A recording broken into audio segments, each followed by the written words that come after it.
Today on Ag Etc., we catch up with Kansas Corn Commissioner Terry Vinduska at the 2018 Corn Management School in Hesston, Kansas, where he talks about the promotion of corn through education and international efforts. Then meet Matt Splitter, a recent graduate of the inaugural Corn Core class. Next, Ignacio Ciampitti gives tips on seeding rates for corn. Then Dr. Chris Blevins talks about some online tools for horse owners.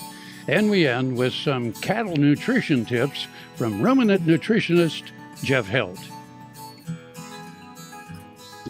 Closed captioning brought to you by Ag Promo Source. Together we grow. Learn more at agpromosource.com.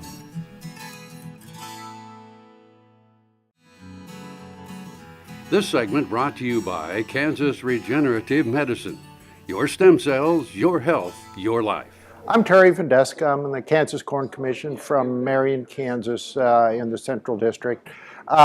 We're here at our Corn Management School in Hesston, a really exciting time for me. I remember many years ago when the Corn Commission challenged K-State and the K-State researchers to ramp up these schools to truly offer a management program to our Kansas corn farmers that will challenge them. They'll allow them to walk away with some information and some knowledge that would help them grow in their operation. And that's exactly what we're hearing today. It's a very exciting time, very excited to see a lot of younger farmers here. I remember telling some folks that I'm tired of going into meetings and being the youngest person there. I want to go into meetings and being the oldest person there. I want to see the younger generation of Kansas corn farmers come in and learn some management techniques, learn some practical information that allow them to grow their operation. And that's exactly what we're seeing here today. As far as Kansas Corn Commission in general, we continue many of our basic programs that we've done over the years. The biggest, most exciting, newest aspect of what we're doing is with Kansas corn is ethanol promotion, not just within the U.S. but overseas. Ethanol export is probably one of the few bright spots that we see on the horizon for Kansas corn. There's many countries that are beginning to look at the use of ethanol in their fuels. Mexico primarily, our nearest neighbor. Many other countries overseas are also looking at ethanol use. So the Kansas Corn Group is partnering with the U.S. Grains Council, working through NCGA to promote ethanol export around the world. And we see that as a real opportunity to increase demand for Kansas corn as we go forward. I'm past chairman of the U.S. Grains Council. I had the opportunity to be a part of many different committees for the Grains Council. I remember back several years ago when it was the idea of ethanol export was presented to our overseas action teams, looking at what can we do to move some product. And the partnership that Kansas Corn has with NCGA has grown over the years. It's grown with the U.S. Grains Council over the years. I remember 20 years ago where Kansas corn was maybe a small player in the eyes of these national organizations. It's not so anymore. As Kansas corn has ramped up production, we've ramped up our involvement with these national organizations, and that's allowed us to do a better job of representing all the farmers in Kansas. Livestock is the #1 consumer of Kansas corn. We recognize that. We continue to do more in that area, not just we partner with U.S. Meat Export Federation to help increase the export of U.S. meat overseas. We've worked diligently to increase demand for DDGS. We realize it's an incredibly wonderful protein supplement. It's a great source of protein in livestock rations. Working very hard to continue to increase that as we go forward. Kansas corn offers a wonderful opportunity in a couple of aspects for our younger farmers. The Kansas Corn Core, we're just beginning our second year of that. It's an opportunity for young farmers, young farm wives to become involved in a leadership team. The program is formatted to challenge them, allow them to grow in knowledge, information, allow them to grow their opportunities to network. We also have a scholarship program that we're continuing to offer scholarships to college students to increase their education, to include all aspects of farming, all aspects of farm management, and it's exciting that Kansas Corn can be a part of that.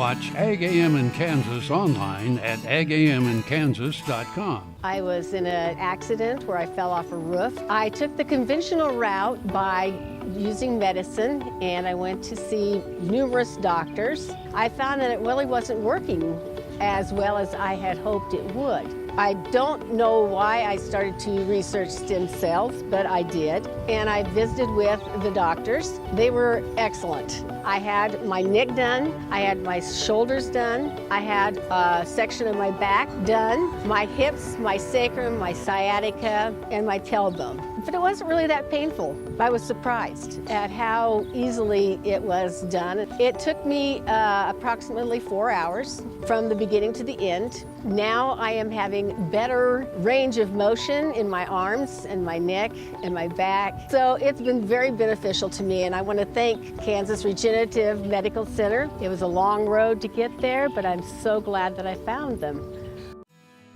This segment brought to you by Kansas Wheat. Learn more at rediscoverwheat.org. My name is Matt Splitter. I'm a farmer from Lyons, Kansas, and my wife and I were both part of the inaugural Kansas Corn Corps leadership class. It's a 14-month leadership course that broadened our experiences inside the corn industry. We did everything from media training to conflict resolutions to policy, engaging ourselves into the industry and to increase our leadership potential in the industry. The average age of farmers in the state and the nation keeps increasing, and so there's fewer farmers that are the face of agriculture today. Making sure that the younger generation that is coming back to the farm is well versed and well experienced inside of each industry, and specifically corn, will help us be able to communicate and relate people outside in the market, our consumers, as well as be able to communicate to producers and farmers that might not take advantage of some of these leadership opportunities. Yeah, not every producer, every farmer has an interest in advocating for policy, either in Kansas or in Washington. Some of us do have some of that interest and that knowledge and the connections that would be able to the conversations in policy. As we're in the current administration, NAFTA has become a very large topic. Being able to understand what NAFTA does for our farm, does for the Kansas economy. Mexico is our #1 buyer of corn in the state of Kansas, and truly understanding, being able to advocate and being able to clearly communicate with our administration and those who are making the decision is very important. With the younger producers coming back to the farm, having the opportunity to find those who are like-minded, being able to find those who think the same way that we do is very important to the success of our operation. And being able to talk to those who you don't directly compete with from across the state is a huge opportunity, a huge networking opportunity to just bounce ideas off of. Production ideas, family living ideas, anything such as that, and be able to have some lively debates, but also being able to understand at the end of the day who we represent and why we are representing those. Yep, correct. Class 2 just started in December, the first week of December 2017, and being in the inaugural class, we have just completed our session or completed our class. If you have any interest in applying, both for the producers who have sons, daughters, or couples coming back to their operation, please encourage them to apply. And then also, if you are a young producer that has any interest in learning more about the end of the corn industry and broadening horizons, the next round of applications will be starting this summer, the summer of 2018, and selected in the fall of 2018. Go to kscorn.com/corncore, or you just go to kscorn.com and navigate the page to find the applications for the Corn Corps class. Soil is the life of a farm, and for 25 years, SureCrop Liquid Crop Nutrition has helped growers produce abundant quality crops while preserving and improving the soils they steward. SureCrop offers complete soil and plant analysis with cropping recommendations, delivery direct to your on-farm storage, and quality crop nutrition custom blended for your field. Choose SureCrop for the assurance of excellence for your soil. Call today or visit their website for more information. Valley Vet Supply is devoted to providing information and professional quality products at reasonable prices. ValleyVet.com, ValleyVet.com, Valley Vet Supply. The Kansas Wheat Innovation Center in Manhattan is rediscovering ways to get improved varieties and new genetics in the hands of farmers faster. Grower-led and checkoff-funded research initiatives are bringing about positive change. This grassroots leadership provides a strong voice in Topeka and Washington, D.C. Now is the time to partner with Kansas Wheat in moving wheat forward. Kansas Wheat Commission and Kansas Association of Wheat Growers. Farmers investing in their future and yours. Log on to rediscoverwheat.org. The Kansas Wheat Innovation Center in Manhattan is rediscovering ways to get improved varieties and new genetics in the hands of farmers faster. Grower-led and checkoff-funded research initiatives are bringing about positive change. This grassroots leadership provides a strong voice in Topeka and Washington, D.C. Now is the time to partner with Kansas Wheat in moving wheat forward. Kansas Wheat Commission and Kansas Association of Wheat Growers. Farmers investing in their future and yours. Log on to rediscoverwheat.org. This segment brought to you by SureCrop, liquid crop nutrition delivered right to your farm. My name is Dr. Ignacio Ciampitti. I'm a cropping system specialist, associate professor, Kansas State University Department of Agronomy. Today I would like to just give you some brief tips and recommendations for corn production management for 2018 season. Some of the main points that we emphasize in our presentation here, and one of the key factors still is our seeding rates. When you're looking about main economic costs for corn production, seeding rate is becoming always factor almost as number one. So one of the main key points when you're looking at your seeding rates is to really find ways to optimize that seeding rate based on your field conditions. One of the main factors that we emphasized in our presentation was looking at yield environment and trying to emphasize how different yield environments are really affecting that seeding rate. Lower yielding environment, situations that we have low productivity, seeding rates, optimal seeding rates are very low. If we start increasing seeding rates and pushing for more plants in those environments, we probably will penalize. Those plants will enter under stress conditions and they will not yield really well. So we will penalize in two situations or two ways. One, yield reduction, and the second one because we are increasing our seeding rates in those areas. Similar point that we discussed in our presentation was situations that we are double planting areas. We are getting close to the headlines or the borders of the fields, and we are turning around in those borders of the field. We have many situations that we are double planting. That double planting produces big yield effect, yield reduction and impact in very low yielding environment, less than 150 bushels. We quantify yield reductions of 20-25%. In those cases, we not only have the extra seed cost of double planting, but also the cost of, the penalization of yield reduction. Then when we are going to a high yielding situations, close to 250 or 300 bushels, those environments, they do really well, even under really high seeding rate, but still you get penalized, not so much on the yield reduction, but you will get penalized because we are losing and increasing our seed cost. Since those seeds, they are not producing, not increasing yield farther than the situation where we have single planted.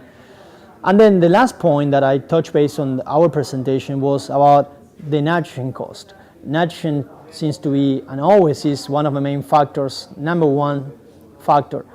Anytime that we are pushing corn and this plant to yield more, we are increasing our optimal seeding rates, but that increase in seeding rate is coming together with really in parallel increase on nitrogen application. So always as a reminder, when you're looking about increasing your seeding rates and improving and pushing your productivity for corn, optimal seeding rate, maximizing the number of plants in the field, and together with nitrogen are one of the main two factors that they are affecting corn yield production. Tarwater Farm and Home has been family owned and operated since its beginning in 1978. What you need for farm and agriculture, lawn and garden, clothing and footwear, and so much more. You'll be surprised at what you'll find in this huge store. They have what you need and lots of it. So come take a look. You'll discover that customer service is first and foremost. Always has been with the Tarwaters. Tarwater Farm and Home, 4107 North Topeka Boulevard. Fort Wallace was the fightingest fort in the West. Fossils, Indians, soldiers, scouts, wagons, trails, pioneers, stories. Discover the story of Fort Wallace and the people who served here, the people who fought here, the people who settled here. Wallace County, where the past is present.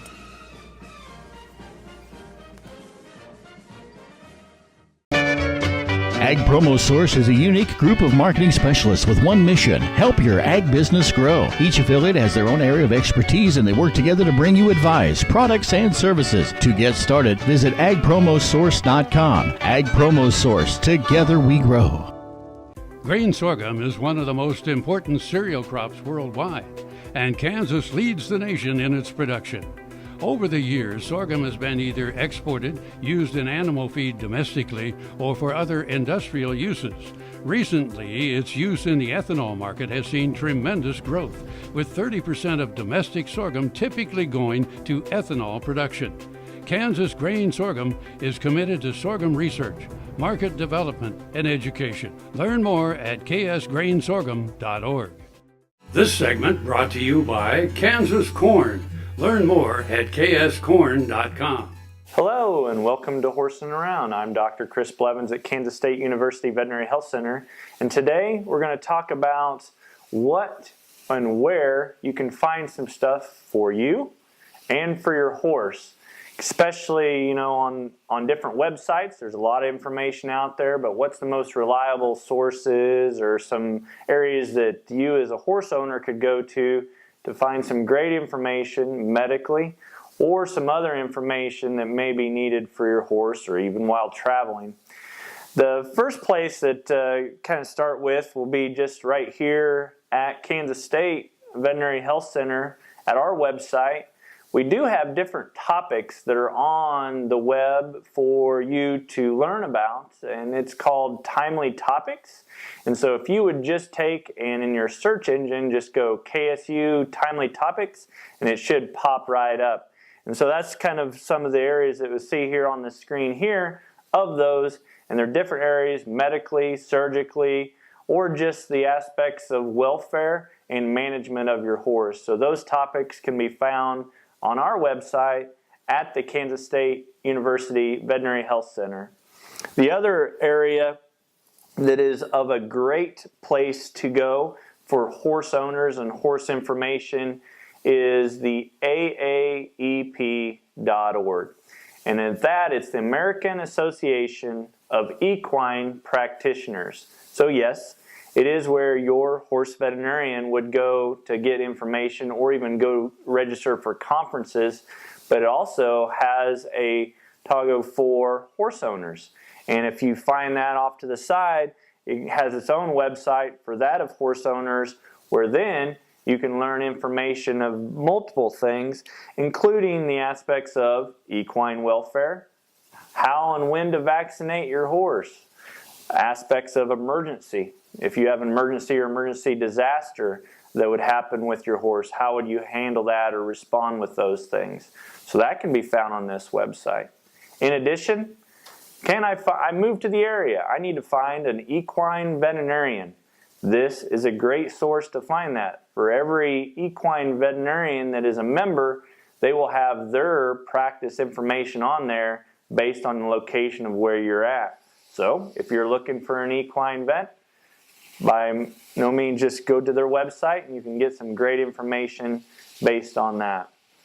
They also have information on what we call Equine Disease Center communication. And this it'd be great, especially if you're going to be ever traveling with your horse or want to be in the know of any diseases or outbreaks that are going on across the United States.